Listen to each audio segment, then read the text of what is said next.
Bonsoir, je pense que dans la salle on nous entend. Ici Amandine qui va vous parler de communication aujourd'hui et je suis avec Aline. Coucou Aline. Bonsoir, ça va bien ? J'espère que vous allez bien. Ah, je pense qu'on nous entend. Dites-nous si le son est correct ou pas avant qu'on commence et qu'on vous explose les oreilles si jamais je me mets à rigoler, ce qui peut fortement arriver. Et puis on va commencer gentiment à parler ce soir de communication pour le podcast. C'est nickel, eh ben c'est impeccable.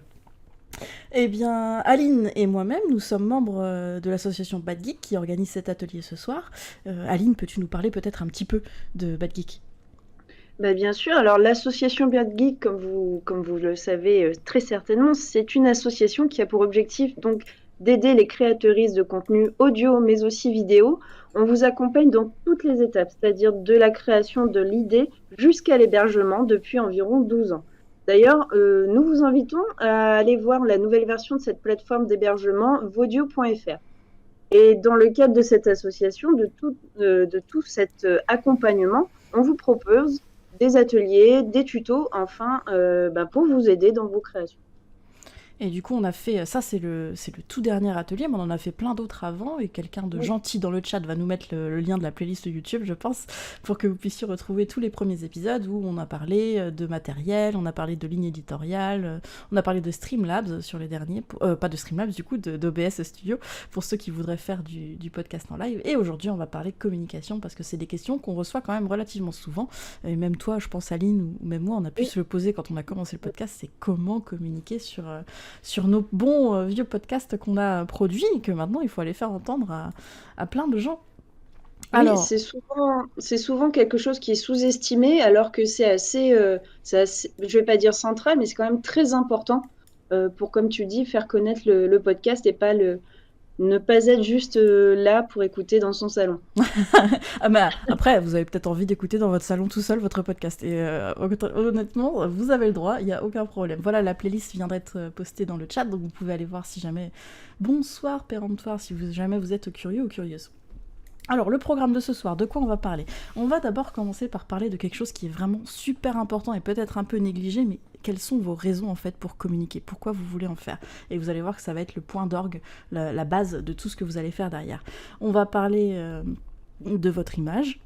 On va parler de petits conseils, formaliser un peu tout ça, et puis des outils, surtout pour vous donner des petits outils gratuits pour pouvoir vous faciliter la vie pour faire la communication. Et je vous l'ai dit, on va commencer par parler de quelque chose qui est assez essentiel, mais que peut-être on ne se pose pas assez souvent la question, c'est les raisons pour lesquelles vous voulez communiquer. Pourquoi vous voulez communiquer pour vos podcasts ?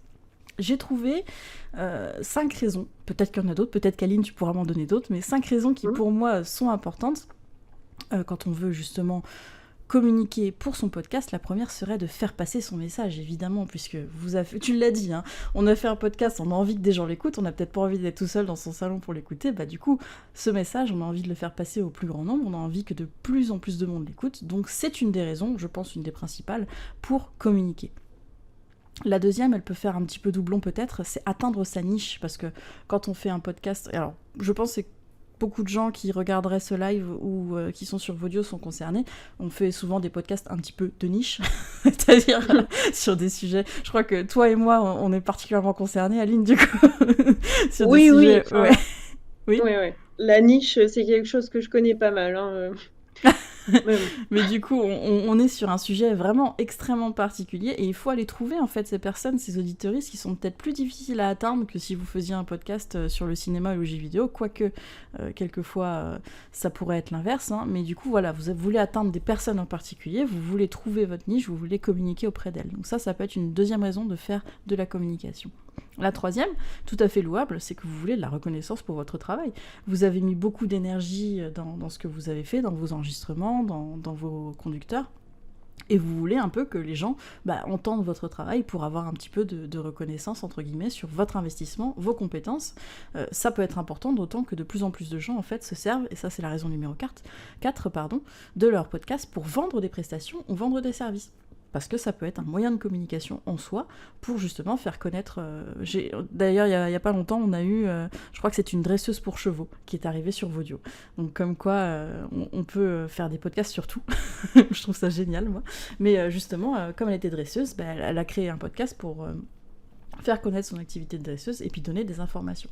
Et le dernier sujet qui pour moi me rappelle beaucoup Podren, c'est pour créer du lien, parce que quelquefois, pour rebondir encore une fois sur ce que tu as dit tout à l'heure, Aline, hein, on fait un podcast pour ne pas être tout seul dans son salon à l'entendre, on le fait aussi pour trouver des gens, pour trouver des personnes qui ont un peu les mêmes centres d'intérêt, les mêmes passions que nous. Je pense que pour moi, ça a été une raison, peut-être pour toi aussi, Aline. On n'a pas parlé de nos podcasts, mais...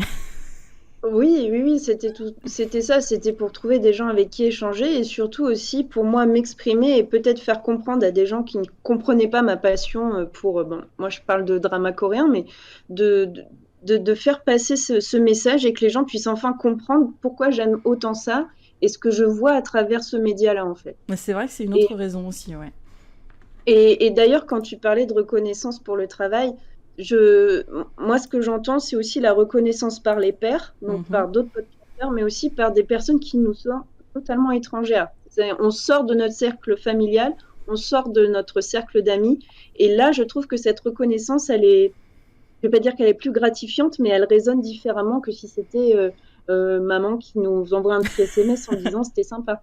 Et du coup, c'est d'autant plus compliqué que de ne pas atteindre que maman et d'aller au-delà Voilà. de trouver d'autres personnes qui pourraient potentiellement écouter vos podcasts. Donc, voilà, c'est les 5 et puis du coup 6e avec celle que tu as rajoutée, raisons que j'ai trouvées qui sont des bonnes raisons, entre guillemets, pour communiquer pour votre podcast. C'est-à-dire que vous allez pouvoir travailler à partir de ça. Ça va pouvoir être votre base pour en fait faire votre technique de communication derrière. On va passer à des raisons un petit peu entre guillemets, pourquoi ne pas faire de communication pour votre podcast? Parce qu'il y a aussi on va voir, je vais vous expliquer, on va pas s'éterniser. La première, c'est pour devenir connu. Et par là, je dis pas que c'est pas bien de vouloir devenir connu. Je dis juste que, en fait, si jamais c'est votre but d'être connu pour vous, pour votre personnalité, pour votre personne, en fait, il vaut mieux tabler sur une communication qui est axée sur vous et non pas sur ce que vous faites. Donc du coup, si vous faites un podcast pour être connu vous en tant que personne, il va plutôt falloir tabler sur une technique de communication qui va englober toute votre personnalité, tout ce que vous faites. Je pense notamment à des personnes qui font plusieurs podcasts en même temps ou qui ont... pour un exemple, j'ai pas de bons exemples en fait de personnes qui auraient ce genre de technique-là, mais vous faites 3-4 podcasts qui sont consacrés à vous, à votre vie. Techniquement, il vaut mieux faire un seul par exemple compte Twitter, un seul canal de communication, plutôt que de s'éparpiller, de faire chaque podcast différemment. Techniquement, si vous avez un label, c'est aussi ce que je vous conseillerais de faire, plutôt que de vous éparpiller à créer un compte à chaque fois pour chaque podcast. Il vaut mieux rassembler, surtout si c'est pas votre cœur de métier, entre guillemets, la communication, il vaut mieux rassembler les forces. La deuxième raison, elle va peut-être faire un peu pas plaisir entre guillemets, mais c'est pour vivre de son podcast, parce que c'est pas par la communication en fait que ça va passer. Si votre contenu, si votre podcast, si ce que vous produisez n'est pas top niveau, bah ça sert à rien de faire de la communication dessus en fait. La communication elle viendra ensuite, il faut d'abord que vous produisiez quelque chose qui est absolument parfait, incroyable et qui va tout à fait convenir aux personnes que vous ciblez en fait, et c'est là seulement que vous allez pouvoir ensuite développer votre communication pour vivre de votre podcast avec, alors attention parce qu'on vit pas encore, tout le monde ne peut pas vivre de son podcast aujourd'hui, ça fait débat mais c'est un peu compliqué de tirer un salaire à 100% quand on fait pas des millions d'écoutes tous les mois. C'est pas que c'est impossible, mais vraiment travaillez d'abord votre contenu, travaillez d'abord ce que vous avez envie de faire, ce que vous avez envie de développer, avant d'arriver à faire de la communication. Et la dernière raison que j'avais envie d'évoquer pour ne pas faire de communication pour votre podcast, c'est juste de faire de la communication pour faire de la communication. Si vous n'avez pas une des raisons qu'on a évoquées avant ou une autre qui est béton en fait en dessous, vous n'allez pas pouvoir avancer parce que c'est pas un objectif en soi de faire de la com pour faire de la com.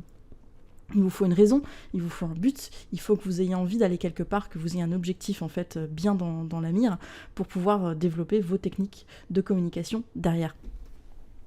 Est-ce que tu as quelque chose du coup à rebondir ou à ajouter, Aline, là-dessus? Pas vraiment, c'est très clair. Après, ce que je comprends aussi, c'est finalement, on veut promouvoir son podcast, on veut pas promouvoir ma vie, mon œuvre. Donc, c'est vraiment l'objet qu'on sort de nos tripes, de notre tête, de tout ça, qu'on veut faire connaître. C'est lui qui doit passer en priorité et pas la personne qui l'incarne, entre guillemets. Donc, c'est très important. Ouais. Oui, c'est très important, d'autant que, je dis, c'est pas une mauvaise raison en soi, ça peut être un but aussi, mais il faut vraiment différencier, en fait, des techniques de communication pour vous promouvoir, ou des techniques de promotion pour promouvoir votre podcast ou votre contenu, ou quelque chose qui a rapport à ça. Il y a vraiment deux façons de faire différentes, qui sont complètement antinomiques, et ça pourrait... entre guillemets, vous portez préjudice, dans le sens où, là, on s'adresse vraiment à des personnes qui potentiellement ne savent pas, ou en tout cas cherchent à faire de la communication parce qu'elles connaissent pas trop le domaine, et du coup, il vaut mieux quand même rassembler vos forces en une seule chose plutôt que vous éparpiller partout. Ça, ce serait vraiment la pire des choses à faire, parce que vous allez perdre beaucoup d'énergie à ça, et ça va être un petit peu compliqué après de redresser la barre. Oui, corrige-moi si je me trompe, mais en fait, on fait pas de l'influence, on n'est pas influenceur, influenceuse. Notre podcast, c'est ce qui doit passer en premier, mais on peut quand même un peu se baser un peu sur le travail de ces influenceurs, où on voit qu'ils ont un seul compte, ils incarnent un truc, et toutes leurs activités sont regroupées sur un seul compte. Souvent un seul compte, en tout cas un compte principal qui après va être... Enfin, vous remarquez que la plupart des influenceurs vraiment très connus, ils ont plusieurs personnes qui s'occupent de leur compte à leur place, hein, c'est pas eux qui s'en chargent, parce que justement, il vaut mieux qu'ils se concentrent sur le contenu qu'ils créent. Alors après, l'avantage du podcast, c'est que, je le montrerai peut-être en exemple tout à l'heure avec les comptes que je gère, mais vous allez pouvoir en fait, comment on dit, décliner ce que vous dites dans votre podcast en d'autres contenus après. Mais ça vient après. Donc voilà pour les raisons de faire ou de ne pas faire du podcast. Et quand je dis les raisons de faire, je vais revenir à la slide pour en reparler un peu, mais quand je vous disais que ça va être la base de votre communication, c'est parce que chacune des raisons, alors ça peut être une des 5 ou 6, ou ça peut être les 5 en même temps, ça va vraiment dépendre de ce que vous faites et de ce que vous voulez faire. En fait, elles vont vous permettre, pourquoi, de décliner en fait votre communication, parce que justement, c'est en regardant ces raisons en tête en permanence que vous allez pouvoir choisir ce que vous voulez publier, parce que c'est important de ne pas publier que à propos de votre podcast en fait, parce que sinon c'est un peu dommage entre guillemets. Si quelqu'un s'abonne à un de vos comptes et puis que vous ne faites que dire mon podcast va sortir, bah c'est pas vraiment super intéressant entre guillemets. Il va falloir apporter quelque chose de plus, il va falloir apporter de la valeur ajoutée, et c'est là que ça va être important de garder une de vos raisons ou vos 5 raisons en tête, parce que c'est ce qui va vous permettre en fait de drafter, j'ai pas le mot en français, enfin de faire les brouillons, d'écrire, de communiquer les informations que vous avez envie de communiquer et qui vont apporter de la valeur ajoutée à vos auditrices qui vous suivront désormais sur les réseaux sociaux. Oui, je vais peut-être dire un gros mot, mais c'est finalement construire une communauté et réussir à fidéliser des gens autour de ce que vous voulez leur communiquer et leur donner à voir avec votre podcast. Exactement. Et pour moi, c'est pas un gros mot. La communauté, c'est... la communauté de votre podcast, la communauté que vous aurez sur les réseaux sociaux, sur le moyen que vous allez choisir pour communiquer, c'est le secret, en fait, pour développer votre audience, pour développer le nombre de personnes qui vont vous écouter, qui vont vous suivre, qui vont apprécier votre contenu. C'est vraiment le principe de communauté. Et par là, on ne dit pas forcément que vous allez devoir leur donner un petit nom et machin, mais c'est ces gens-là, en fait, c'est vos auditrices. Là, sur la slide qu'on voit, j'ai marqué persona auditrice, et c'est exactement ça, en fait. C'est la personne qui va écouter votre podcast. Sur cette slide, je traite ce qui, pour moi, est la priorité, en fait, quand on parle de communication, c'est votre image de marque. Parce qu'il faut bien vous souvenir que votre contenu, quel que soit... là, pour exemple, pour moi, ça va être un podcast sur le folklore japonais, c'est très niche, et sur toi, tu disais les dramas coréens, on va avoir une image de marque associée à ça. Vous allez avoir parce que quand vous faites votre podcast, vous avez parlé d'une certaine façon, c'est pas... Même là, comme on parle moi et Aline, on parle pas forcément comme ça dans la vie quotidienne. C'est une persona qu'on est en train de se donner, c'est inconscient, mais quand on parle en public, on parle pas comme quand on parle avaché dans son canapé. Et ça, c'est votre image de marque, en fait. Donc c'est quelque chose que vous allez développer sans vous en rendre compte, mais c'est quelque chose qu'il va falloir un petit peu réfléchir dans votre communication, parce que vos aspirations, vos objectifs, vos thèmes, les thèmes que vous traitez, ça va devenir, en fait, votre image de marque, et ça va devenir quelque chose qui va être reconnaissable, et que les gens vont vouloir suivre, vont vouloir s'identifier à ça. Donc j'ai mis 25% parce que je pense que toutes ces actions, elles doivent vraiment être sous-pesées.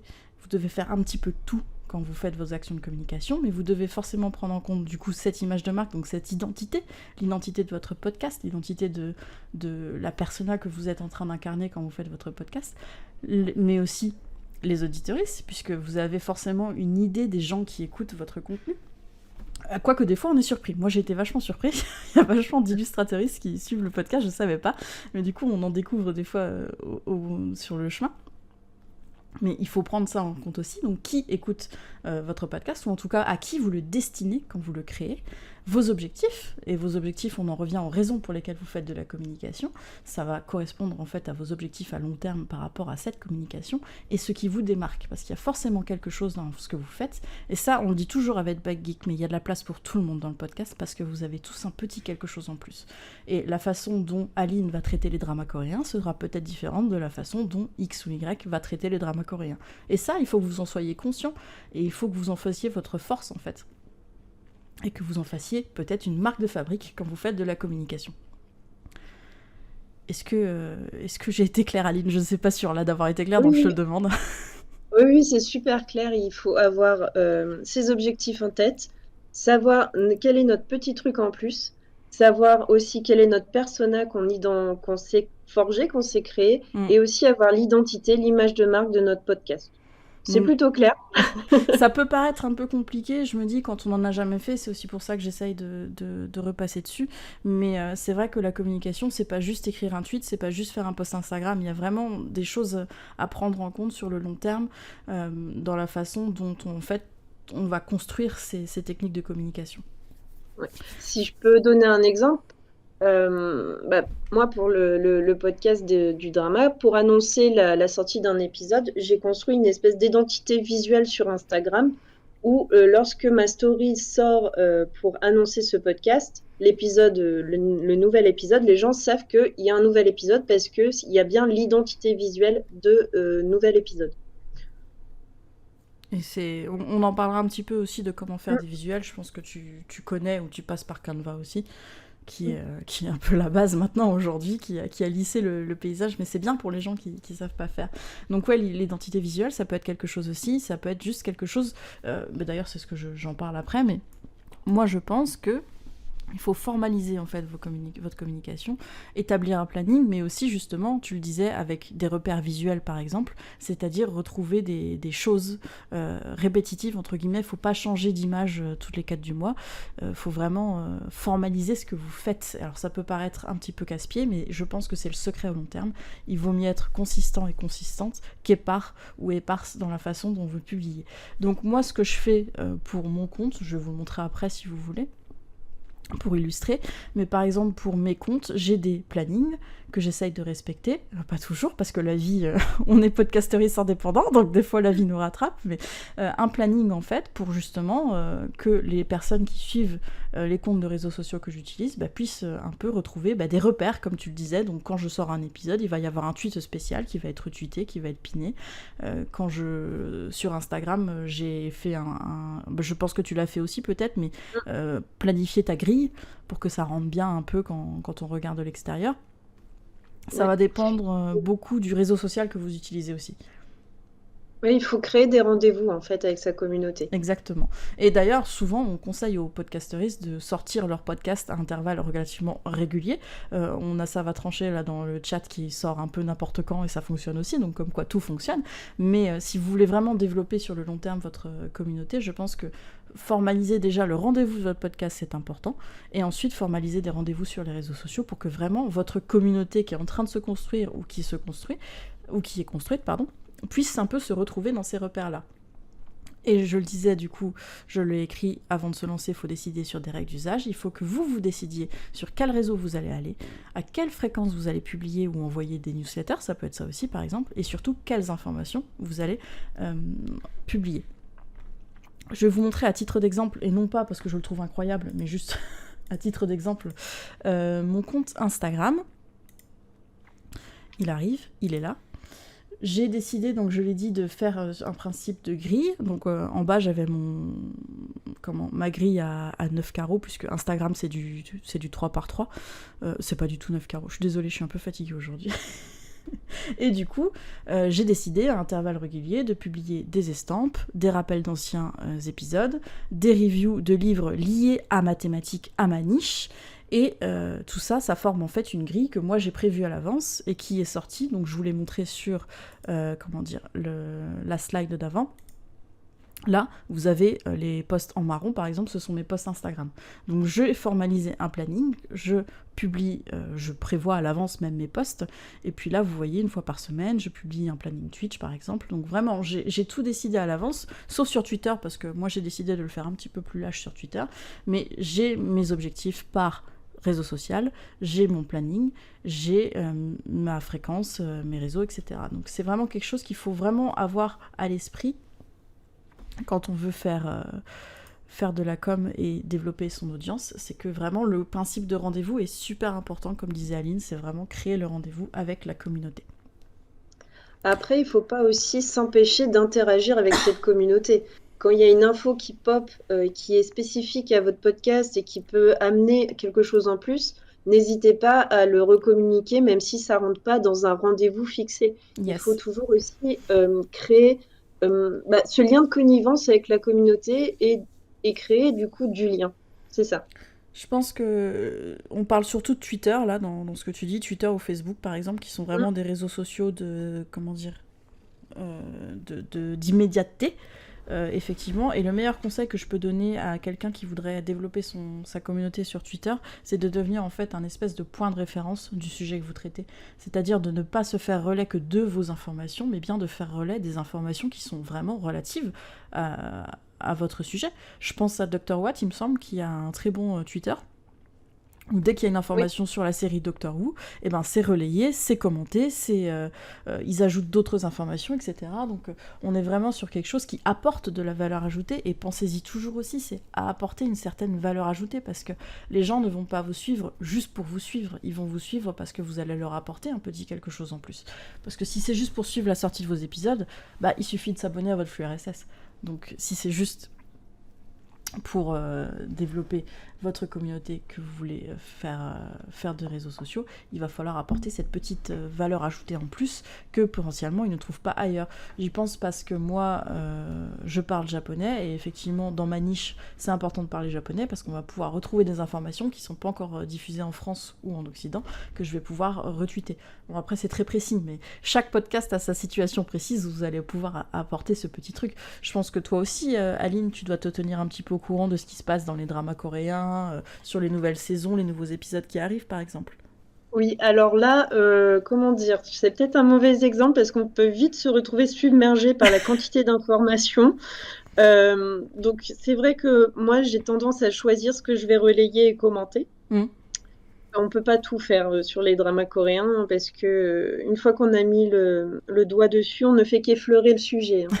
Donc, je suis peut-être pas le meilleur exemple. Mais comme dit Péremptoire dans le chat, c'est très intéressant ce qu'il dit, c'est qu'il faut aussi savoir faire de la veille. Oui, très important de faire de la veille, et ça fait partie de la communication, même si vous relayez pas tout, ça fait quand même partie d'une partie de cette communication que vous allez devoir faire. C'est en faisant de la veille que vous allez trouver les informations, et c'est en ça que moi je conseille toujours Twitter parce que je le trouve vraiment top pour la veille aussi, qui te permet justement de construire ton feed et de voir tout, et de te tenir un peu au courant de ce qui se passe. Toi, je crois que tu as une petite préférence pour Instagram quand même, mais c'est peut-être par rapport à ta niche, je me dis.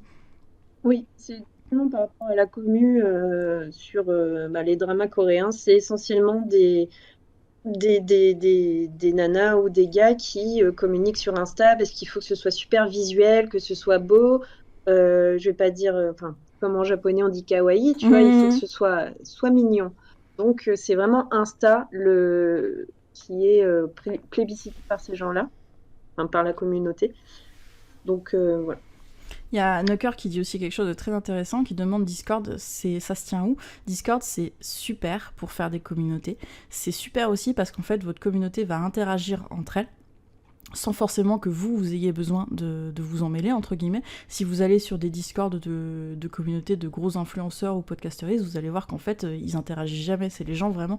En fait, pour moi, c'est l'outil parfait pour créer la communauté. Par contre, ça peut être un peu difficile au début si t'as juste 10 personnes qui écoutent ton podcast. Donc, il y a un moment où il faut le lancer dans un bon timing aussi. Parce qu'un Discord où il se passe rien, c'est un peu dommage. Donc au début, c'est aussi à toi de le nurture en anglais, j'ai oublié. de l'alimenter, de montrer un peu aux gens comment ça se passe, etc. De créer justement, je pense, Nucker il est sur mon Discord, mais de créer des chans en particulier pour apporter, entre guillemets, quelque chose aux gens qui sont dessus. Alors je sais pas si c'est considéré comme un réseau social à proprement parler, mais il est évident que de nos jours, c'est super intéressant d'avoir un Discord quand t'as déjà une petite communauté pour que les gens puissent vraiment interagir entre eux dans quelque chose qui est semi-privé. Parce que, attention, c'est pas parce que Discord c'est fermé et que tout le monde peut pas rentrer que c'est considéré comme quelque chose de privé. Donc faut quand même faire attention à ce qui se passe dessus. Ça demande beaucoup d'investissement en Discord, je trouve. Alors je pense que ça en demande beaucoup peut-être au début, mais entre guillemets, ça tourne tout seul, je trouve. Enfin, une fois que t'as ta communauté dedans et que s'il y a vraiment cette petite flamme et que t'as trouvé le bon truc pour faire que les interactions se font, pour moi, ça tourne un petit peu tout seul, justement, ça tourne un peu sans toi. Donc c'est peut-être beaucoup d'investissement de temps au début pour vraiment le construire et en faire quelque chose d'intéressant sur le long terme aussi. Pour la veille, Discord, c'est pas mal aussi, parce que moi, je sais qu'il y a beaucoup des personnes auditeuristes de mon podcast qui vont venir apporter justement des petites informations aux autres sur le Discord. Et ben, ça constitue une sorte de veille, finalement. Oui. Mais Amandine, par exemple, toi, sur ton Discord, est-ce que tu as besoin de gérer une certaine modération ou c'est le mot galvaudé bienveillant? C'est super bienveillant, c'est vraiment bienveillant à un point qui m'a surpris. En fait, j'avais un peu peur quand je l'ai ouvert, justement parce qu'il y avait... c'est l'époque où il y avait beaucoup de harceleurs sur Twitch, etc., envers les femmes qui font du Twitch, et comme j'en fais, je me suis dit, c'est porte ouverte, il faut faire attention. Mais en fait, j'ai un modo, au moins un. Moi, je regarde tout le temps ce qui se passe dessus, même si j'interagis pas tous les jours. Mais j'ai jamais eu de problème sur le Discord à proprement parler. Et le modo que j'ai est hyper actif, donc je lui fais... C'est ça, en fait. Il faut vraiment que vous ayez confiance si vous avez des modos. Il faut mieux que ce soit des amis, des gens en qui vous avez confiance à 100%, quoi. Parce que ça veut dire qu'à un moment, il faut être réactif si jamais il se passe quelque chose. C'est pour ça que je vous dis que c'est semi-privé et qu'il faut faire attention, parce que ça dépend comment vous l'ouvrez, votre Discord, évidemment. Mais... il faut être hyper réactif si jamais il se passe quelque chose. Quand on a une bonne communauté, elle se protège aussi des attaques extérieures, c'est vrai, et c'est en ça que tu dis le mot galvaudé bienveillant. Je pense aussi qu'on a une communauté qui est très soudée, en fait, sur mon Discord à moi. Je sais que c'est pas forcément vrai sur tous les Discords, parce que chaque communauté a ses propres règles, a sa propre façon de se comporter aussi, entre guillemets. Donc, je sais pas si on a répondu à ta question de cœur, parce qu'on est un peu parti dans tous les sens. Mais dans l'idée, ouais, moi je pense que le Discord, c'est une super bonne idée, dès que t'as une petite communauté, en fait. Pas forcément l'ouvrir dès le début. Et c'est en ça qu'il faut faire attention avec la communication. Quand je vous parlais de faire de la com juste pour faire de la com, c'est que mettez pas la charrue avant les bœufs, en fait. Si jamais vous avez un petit podcast que vous venez de lancer, n'ouvrez pas 5-6 comptes de réseaux sociaux différents. 5-6 comptes de réseaux sociaux différents, parce que vous allez perdre votre énergie, et puis surtout, c'est pas comme ça que vous allez multiplier la communauté.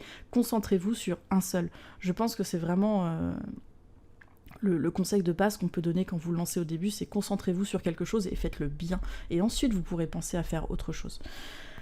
Et toi, tu penses que c'est à partir de quelle implication de communauté qu'on peut se permettre d'ouvrir un Discord? Nous, au moment où je l'ai lancé, on avait... Alors, je parle pas en écoute, parce que pour moi, c'est une référence qui est pas stable.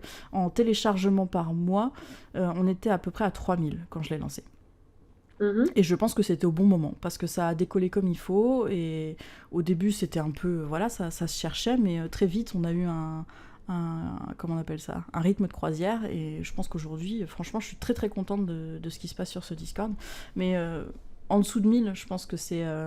Ça dépend après, parce que les chiffres, on n'aime pas trop les chiffres chez Bad Geek. et j'ai envie de te dire que est-ce que c'est mieux d'avoir 5000 auditeuristes qui n'interagissent pas, ou 10 auditeuristes mais qui interagissent comme des fous? C'est pas faux. Qu'est-ce qui est vraiment intéressant? Moi, j'ai toujours trouvé que c'était intéressant avec la communauté que j'avais, c'est qu'ils ont été toujours super réactifs et super prompts à interagir et à envoyer, entre guillemets, m'envoyer des informations. Là, régulièrement, je reçois sur Instagram, en DM ou en DM Twitter, des auditeuristes qui m'envoient des infos relatives au podcast, en fait. Et c'est pour ça que le chiffre, entre guillemets, n'est pas autant important que l'implication. Et c'est ça qu'il va falloir aussi essayer de générer dans votre façon de communiquer. Pardon, je suis désolée si vous entendez mon chat qui ronronne. dans votre façon de communiquer, ce qu'il va falloir rechercher, c'est pas le chiffre. En tout cas, moi, c'est mon avis personnellement. C'est pas le chiffre, c'est l'interaction. C'est le fait qu'on vous envoie des choses, qu'on like, qu'on réponde. C'est comme ça que cette communauté va se créer, en fait. C'est pas autant en nombre de followers. C'est vraiment en interaction, en fait. Et c'est pour ça que le Discord, c'est un bon plan.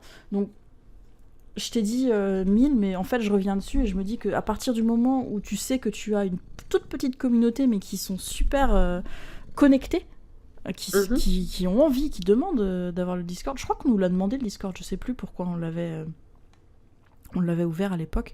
On me fait remarquer que j'avais déjà du Twitch à l'époque et ça aide aussi. Mais du moment que vous voyez qu'il y a ce besoin, en fait, d'interagir plus au sujet de votre podcast, je pense que c'est là que ça va vraiment être relevant d'avoir un Discord. On me dit, si je prends mon exemple, ce qui m'a amené sur le Discord à la librairie, c'est les Gartic Phones. Ouais, parce qu'on faisait des Gartic Phones sur Twitch, et du coup, c'était un petit peu plus facile d'avoir un Discord pour se coordonner, donc on a ouvert le Discord. En fait, il est arrivé naturellement, et c'est ça que j'ai envie de vous dire quand je vous dis ne mettez pas la charrue avant les bœufs, c'est laisser un peu les choses se faire naturellement aussi. N'ouvrez pas un Discord, 5 comptes, machin, le jour où vous lancez votre podcast. Attendez un peu de voir comment ça évolue aussi, pour voir un peu comment ça va arriver. Si tu nourris bien tes réseaux sociaux, tu encourages l'interaction, etc. Tout à fait. Si tu ne mets pas que des posts... J'ai déjà vu des comptes faire ça et je trouve ça dommage. Non pas parce que c'est nul, mais surtout parce que c'est peut-être un peu de la perte de temps. C'est vous ouvrez un compte et vous ne relayez que les sorties de votre podcast, mais en soi... Est-ce que c'est vraiment ce que votre communauté a envie de lire et de recevoir, ou est-ce que vous pouvez pas apporter quelque chose un petit peu en plus qui leur ferait plaisir et qui potentiellement nourrirait cette passion que vous avez en commun, puisque, on le rappelle, mais souvent, vos auditeuristes, ils ont la même passion que vous. Ils portent le même maillot. Et du coup, forcément, vous aimez les mêmes choses. Donc, moi, un truc que je vois aussi avec...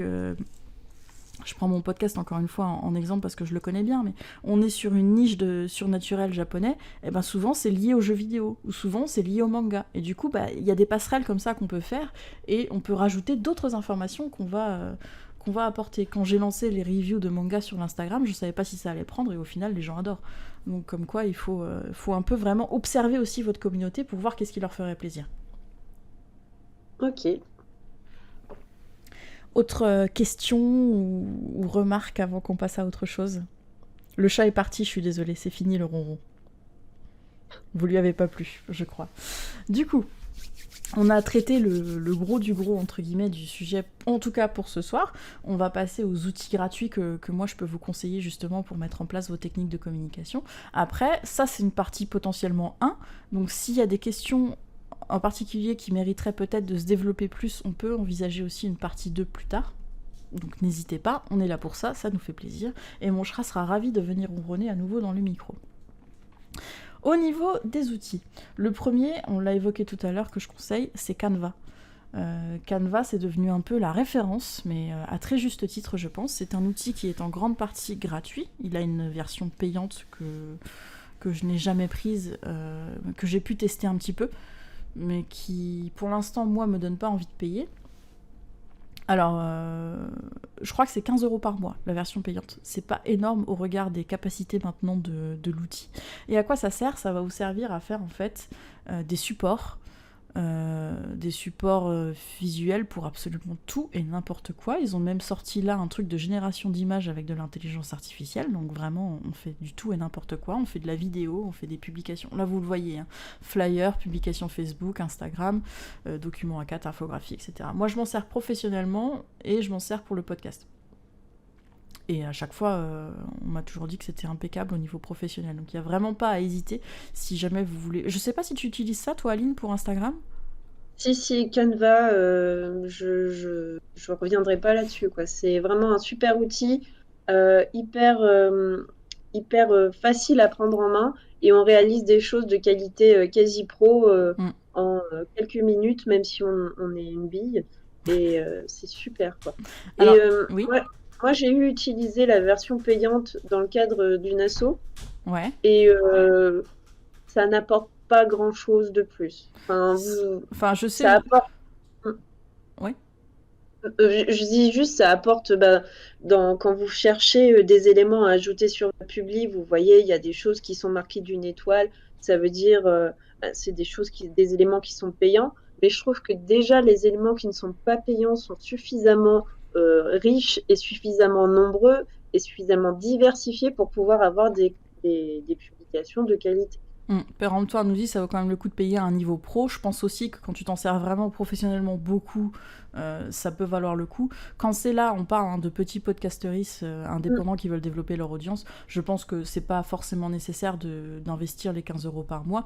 Je sais que des fois je suis embêtée, comme tu disais justement, quand je veux utiliser une image ou une infographie ou une écriture en particulier qui est dans le niveau payant, mais bon, on arrive toujours, soyons honnêtes, on arrive toujours à contourner. Oui. Pour voilà, si on est un peu inventif, on arrive toujours à contourner, c'est pas un problème. Donc si vous êtes petit podcasteriste indépendant, essayez le gratuit, essayez un peu de avec un peu d'astuce, la version classique suffit largement. C'est exactement ce qu'on est en train de dire du coup. Donc je pense que vous pouvez vous en sortir. Ça vous donnera pas comment dire du bon goût en graphisme si vous n'en avez pas. Donc ça c'est à faire attention aussi si vous jouez un petit peu trop avec les modèles. Mais par contre, si vous avez une police d'écriture que vous utilisez tout le temps, des couleurs, je pense que toi c'est ce que tu fais aussi sur Instagram, donc des couleurs que vous utilisez tout le temps, c'est super pour avoir une image de marque aussi un peu homogène. Oui. Donc, Oui, c'est super. Ouais. Et ça permet aussi de pallier au fait de ne pas avoir Photoshop ou d'autres logiciels qui sont un peu chers. Donc, c'est sympa. Et comme tu dis, il n'y a pas besoin d'être graphiste pour faire quelque chose de qualité finalement. Ouais, et moi ce que je trouve top avec Canva, c'est que je vais peut-être vous montrer là vite fait. En fait, quand vous voulez par exemple faire... Hop, voilà. Là, vous voulez faire justement pour les réseaux sociaux un truc sur Facebook, une publication, il va vous le sortir à la bonne taille directe en fait. Et c'est ça qui est génial, c'est que vous n'avez pas à réfléchir en quelle taille pour Twitter, quelle taille pour machin. Il va vous le faire tout seul et vous n'avez pas besoin de réfléchir. Et pour moi, c'est vraiment couverture Facebook. Pas besoin d'aller chercher combien de taille j'ai. Il va vous sortir la bonne taille pour Facebook. C'est vraiment pour moi le point super pratique de Canva parce que c'est toujours sur ça que je me prenais la tête sur quelle taille une publication Twitter, quelle taille une story Instagram, machin. Là, il vous le fait tout seul.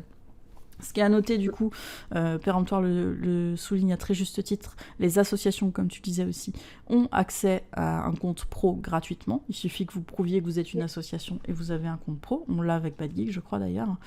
Et l'autre point, si vous avez un compte pro, c'est que vous avez un truc très pratique qui est qu'en fait, si vous avez fait un visuel par exemple pour Instagram, sur la taille Instagram, vous pouvez lui demander de vous le transformer en visuel pour Facebook. En fait, il va vous changer les dimensions.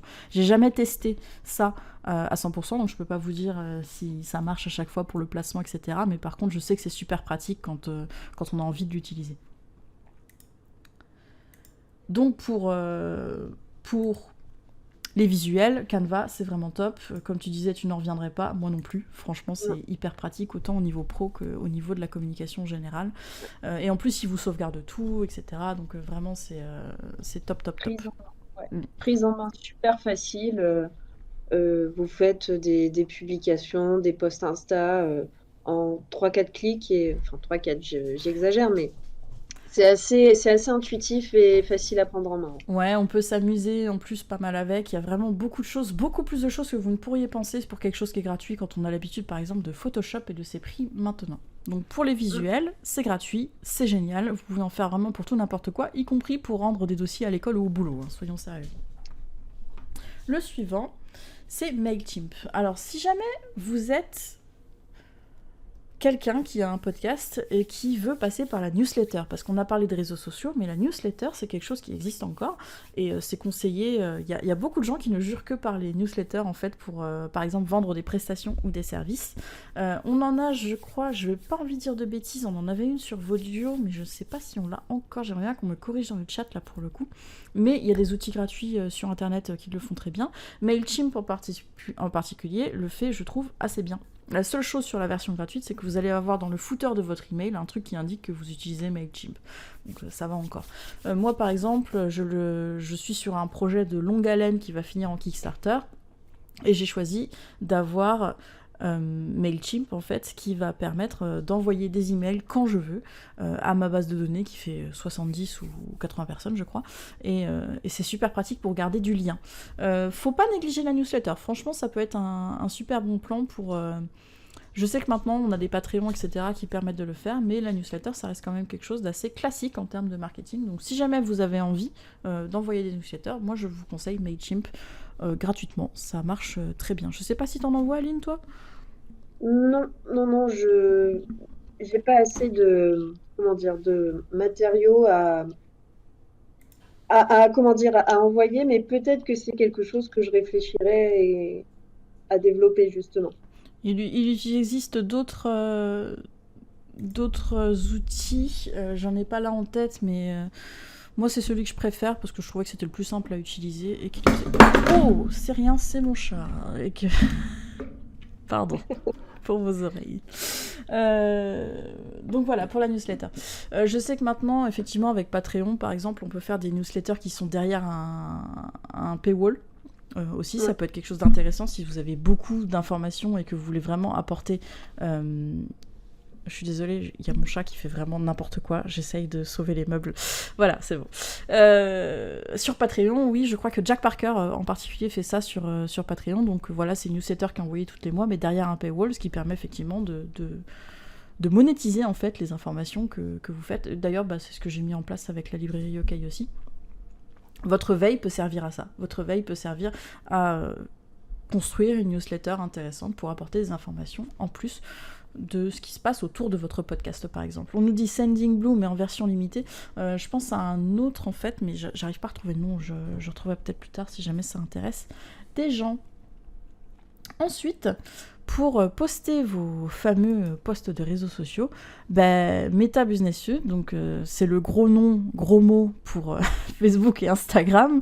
Avant ça s'appelait, ça a eu plein de noms, hein, mais c'est la suite en fait Meta. C'est encore le plus facile aujourd'hui pour prévoir vos posts Instagram ou vos posts Facebook, et maintenant les stories aussi, donc ça c'est cool parce que pendant longtemps c'était pas possible. Et pour suivre surtout un petit peu les stats, pour ceux qui aiment les chiffres, savoir qui voit quoi, qui partage, qui like, etc. Combien surtout. C'est encore ce qu'on fait de mieux parce qu'en fait, tout ce que vous allez prendre comme... Je pense à Agorapulse par exemple. Qu'est-ce qu'il y a d'autre qui fait ça? Hootsuite et compagnie, ils ont toujours un petit peu des problèmes quand même de... Soit vous êtes limité en nombre de comptes, soit vous êtes limité en nombre de posts. Il n'y en a aucun qui m'a satisfait personnellement en version gratuite, et maintenant je passe par la Meta Business Suite parce que entre Facebook et Instagram on s'y retrouve bien. Je sais pas si tu prévois à l'avance tes posts ou si tu le fais en natif. Ah non, je fais à la mano diffusion. En natif, du coup tu vas sur l'application Instagram et tu postes, ça s'appelle en natif. Oui, mais c'est peut-être chronophage. Je vais peut-être du coup m'y mettre à Meta Business Suite. C'est pas forcément chronophage si tu publies pas à une heure en particulier. Parce que ce qui est intéressant avec la Meta Business Suite, c'est que tu peux vraiment prévoir à l'avance. Donc si tu dis, c'est ce que j'ai fait, je vous ai montré mon planning tout à l'heure de publication sur Instagram. Moi personnellement, tout est prêt 1 à 2 semaines à l'avance. Donc je fais tout en avance dans le Meta Business Suite, ça me prend 1 heure dans la semaine, et puis après j'ai plus à m'en occuper. Mais ça dépend aussi si tu as un planning précis, ou si vraiment tu publies un peu quand tu as envie, ou quand tu as une information intéressante justement. Alors si vous voulez les coulisses des Madeleines, on va dire que les jours où un épisode est diffusé, je me réveille un tout petit peu plus tôt et je fais toute ma com Insta, Facebook, Twitter en petit déjeunant. Ouais, mais c'est peut-être ton petit moment à toi, tu fais ton petit déjeuner, t'es bien, tu vois, voilà. Ça peut être aussi quelque chose que vous avez envie de faire, mais si jamais un jour tu sais que t'as pas le temps, eh ben tu pourras faire tout en avance, du coup. T'as même pas besoin de créer de compte, je crois, puisque si t'as un compte Facebook et que c'est associé à ton compte Instagram, etc. C'est quand même plutôt bien.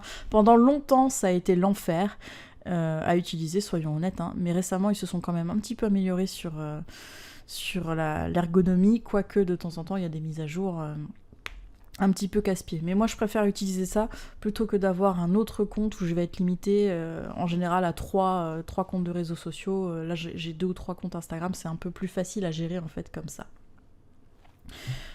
Ok, je retiens.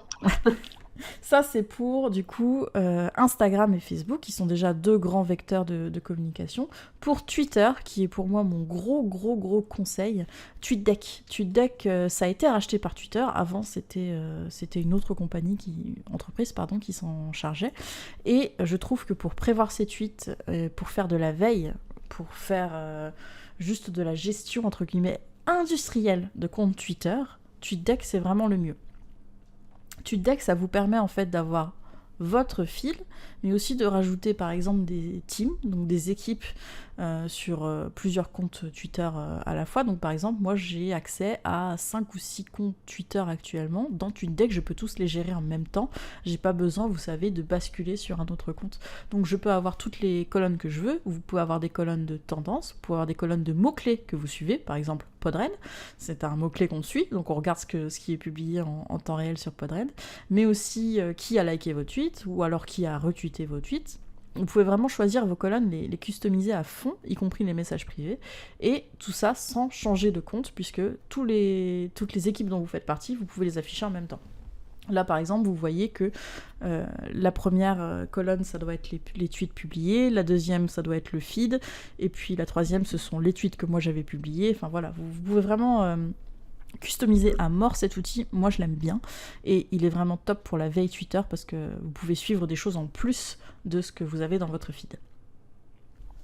Ok. Mais Amandine, on va poser la question qui fâche quand même. Oui. Twitter, est-ce que ça va rester?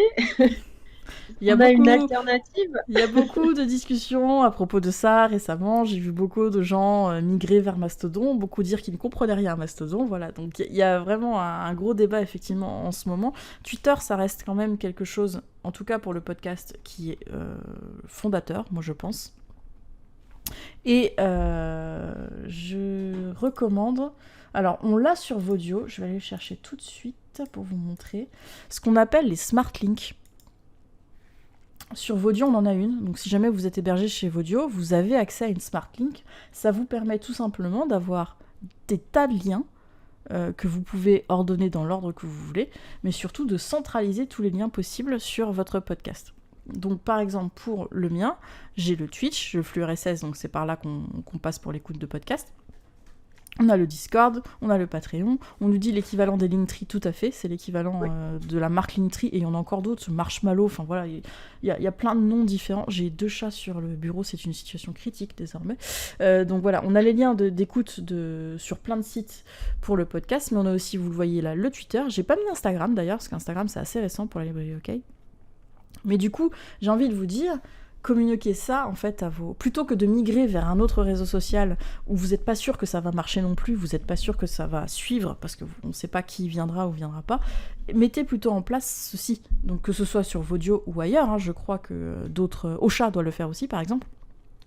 Mettez en place un endroit où vous avez tous vos liens et communiquez ça à votre base de communauté plutôt que de migrer sans savoir. Alors, on nous dit, c'est en signature de mail, ça marche bien. Oui, alors après, si on envoie des mails, effectivement. Podcast addict, voilà, etc. Donc ça, c'est nous, on appelle ça une smart link. Il y en a qui vont appeler ça une linktree. Mais dans l'idée, c'est vraiment de centraliser, en fait, toutes les adresses. L'autre conseil que je peux vous donner, c'est d'avoir un site web. Moi, j'ai sur mon site web une page qui est consacrée à mon podcast. Alors après, c'est un site pro, donc j'ai d'autres choses aussi. Mais par contre, ça veut dire que quand on tape la librairie Yokai sur Internet, on peut tomber sur mon site et après rebalancer. Là, c'est sur Vodio, par exemple.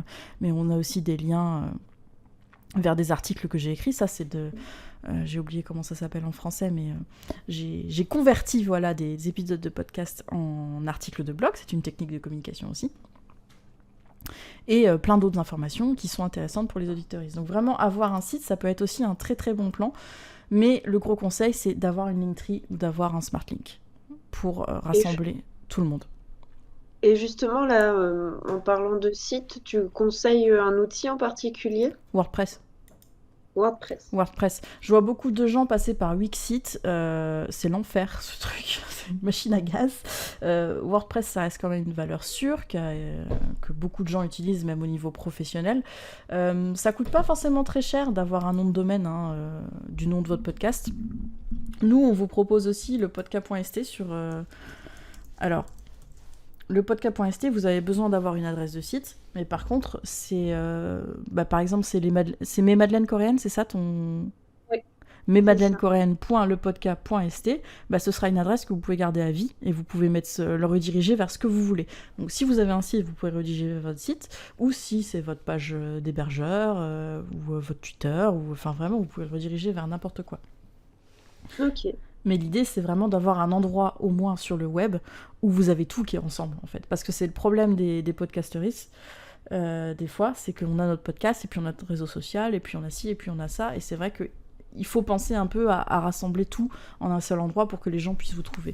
Randall nous dit, un nom de domaine, ça coûte entre 10 et 15 euros par an. Donc c'est un petit investissement, c'est sûr, mais ça peut être quand même... le truc qui fait la différence et qui fera peut-être un petit peu plus pro aussi dans votre image de marque, parce que c'est important aussi de montrer que vous investissez pas que votre énergie, mais aussi du temps et peut-être un petit peu d'argent des fois pour avoir une belle image de marque. Et non, je dis pas que c'est essentiel, je dis que si vous voulez vous développer, ça peut faire la différence de temps en temps. On nous a demandé quid de YouTube pour faire sa com. Alors... je sais pas dans quel sens est posée la question, parce que pour moi, tu me dis YouTube, je pense à faire des vidéos. Peut-être la retransmission de tes podcasts sur YouTube. Ouais, c'est peut-être ça que je me dis, ça peut être ça aussi, parce que YouTube, si on veut le faire en mode vidéo, là, ça va être hyper chronophage, donc pour moi, c'est pas de la communication. En fait, pour moi, YouTube, c'est pas forcément de la communication. Par contre, c'est plutôt un moyen de bien se faire choper par le SEO. Donc le SEO, c'est la façon dont Google va vous retrouver, en gros, sur Internet. Je pense que développer sa recherchabilité sur Internet grâce à YouTube, c'est pas mal. Ça dépend des podcasts. J'ai vu qu'il y en a beaucoup qui se lançaient sur YouTube. Ça peut être intéressant selon la niche aussi, en fait, parce que les gens peuvent chercher des informations en particulier là-dessus. On parle, nous, de podcasts flux RSS, mais il y a des gens qui se lancent sur le podcast en ne faisant que des vidéos YouTube avec de l'audio. Ça existe aussi. Donc, pourquoi pas. YouTube, c'est aussi une plateforme d'écoute pour certaines personnes comme Spotify, Apple, etc. Ouais, effectivement.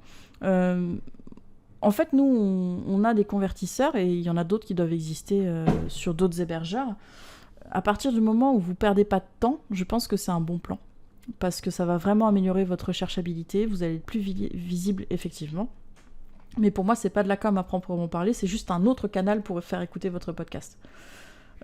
Si tu me parles de faire de la com sur YouTube, pour moi, ça veut dire que tu fais des vidéos. Donc ça peut être des shorts. Pardon ? Ouais. Tu deviens youtubeur. Pourquoi pas, tu deviens youtubeur. Maintenant, il y a le format short, donc le format court, qui est là normalement pour concurrencer TikTok et Instagram, qui a l'air de se développer pas mal, petit à petit. Je vois de plus en plus de gros influenceurs YouTube en faire des vidéos short. Ça peut être un bon plan. Mais si tu veux vraiment améliorer ta com dans le sens... développer la communication et être plus connu, pour moi ça passe par faire... T'as un petit chat aussi qui est là ? Oui, ça c'est ce qu'il faut, hein. Vous êtes podcasteur, il vous faut un chat. Il vous faut un chat, tous les podcasteurs, tous les bons podcasteurs ont un chat. Du coup, ce serait effectivement de faire peut-être des petites vidéos, ou alors de faire juste des retransmissions, des conversions en fait de votre vidéo en comment dire, de votre... Oh là là, j'arrive pas à parler. De faire des conversions de votre épisode de podcast en vidéo. Pourquoi pas, ça peut être intéressant. Prochain outil, si jamais vous avez besoin de photos, que ce soit pour faire des articles ou pour illustrer votre site internet, ou même pour faire vos posts Instagram, des photos libres de droit, ça existe, et il y en a des très bonnes sur le site Unsplash. Moi je trouve qu'on trouve vraiment pas mal de choses intéressantes. Pourquoi vous pouvez en avoir besoin? Parce que justement, mes madeleines coréennes veut une photo de madeleine pour faire un post, et ben plutôt que d'aller acheter des madeleines à Carrefour ou d'en faire à la maison, vous allez sur Unsplash, j'ai débouché, excusez-moi, vous allez sur Unsplash, vous tapez Madeleine et vous allez avoir des photos de Madeleine qui sont géniales et que vous pouvez utiliser même dans un but commercial. Donc ça, c'est un petit bon plan aussi à savoir si on cherche des photos. Il en existe d'autres, je crois qu'il y a Pexel, Oui. il y en a pas mal de différentes. Et sur Canva, il y en a aussi. J'avais oublié de le dire tout à l'heure, mais sur Canva, vous avez accès à des photos libres de droit, en fait. Vous n'avez même pas besoin de sortir de l'outil pour en avoir. Ça peut être pas mal. Non, mais c'est toujours bien aussi d'avoir différents peut-être outils pour avoir des visuels, pour pouvoir tout concentrer et avoir un plus gros panel de choix finalement. Ouais, moi personnellement, quand j'ai besoin d'une photo libre de droit, je regarde sur 3-4 sites différents avant de choisir.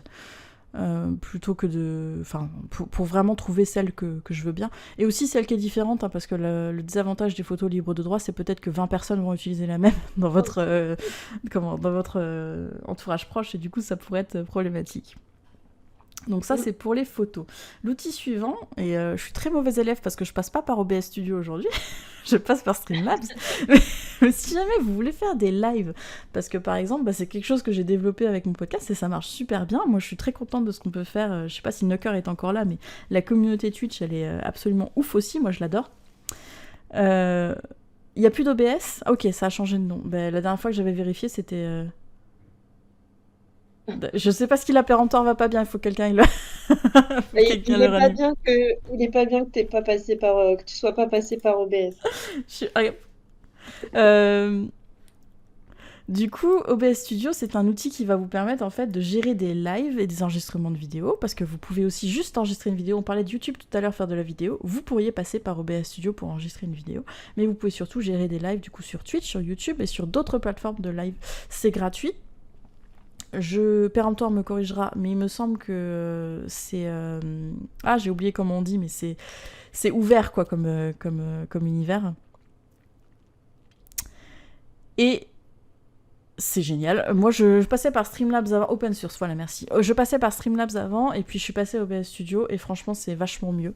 Et pour le coup, c'est open source, et c'est vraiment tip top. Donc si jamais vous voulez gérer ça, on a fait un atelier. C'est gratuit sur toutes les plateformes. On a fait, du coup, Péremptoire dans le chat a fait 2 ateliers dédiés à OBS Studio.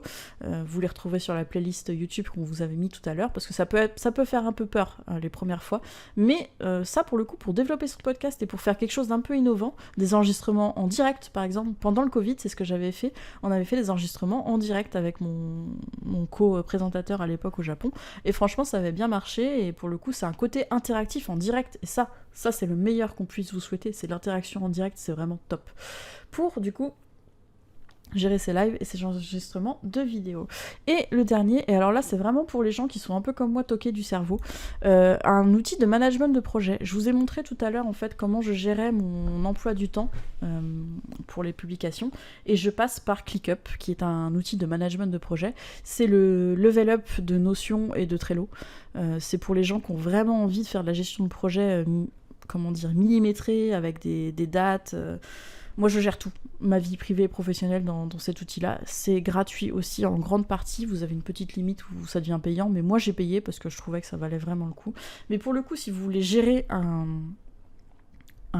emploi du temps de publication, ClickUp, c'est vraiment ce que je vous conseille le plus. C'est pas optimisé pour ça, mais par contre, c'est impeccable, millimétré, et ça fonctionne du tonnerre. Sinon, vous avez Trello pour les publications. Je pense que ça marche pas mal. Je sais pas si tu utilises quelque chose, toi, du coup, Aline ? Non, je suis mauvaise élève. Après, j'en utilise dans le cadre de mon travail, mais pas ce genre d'application. T'as préférence pour quoi, toi, du coup ? Moi, j'utilise l'outil Microsoft. Donc, Ah, je savais pas qu'ils avaient un outil de gestion de projet. si, ça s'appelle MS Project. D'accord, ok. Mais voilà. Alors, on me dit plutôt cool Trello, mince, encore mieux que Notion. Ben en fait, ça dépend. Ça dépend de beaucoup de choses. Moi, je sais que je préfère ClickUp parce que justement, j'ai pas envie de passer des heures à décorer avec Notion. Et Trello, au contraire, ça a un côté très triste, je trouve. Et alors, moi, je trouve beaucoup de limites à Trello. Donc, ça dépend. Je vous dis, c'est pour les gens toqués comme moi. Mais je recommande. Moi, je fais la propagande de ClickUp. Je trouve que c'est vraiment le meilleur outil de gestion et j'en ai testé pas mal avant d'arriver à celui-là, dont Notion. Et vraiment, t'as pas à te poser de questions, quoi. Et t'as plein de trucs pour paramétrer et tout. Peut-être que je suis un peu avec ClickUp comme Péremptoire, peut-être avec OBS. Peut-être.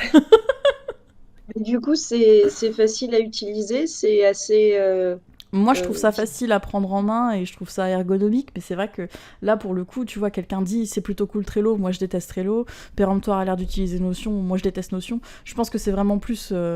Testez-le, voyez un peu si ça vous plaît ou pas, regardez des vidéos, mais si vous êtes un peu... En fait, moi, je gère, si tu veux, 5 ou 6 projets professionnels différents en même temps, donc j'avais besoin d'un truc un peu surpuissant. Et pour le coup, ClickUp, c'est surpuissant.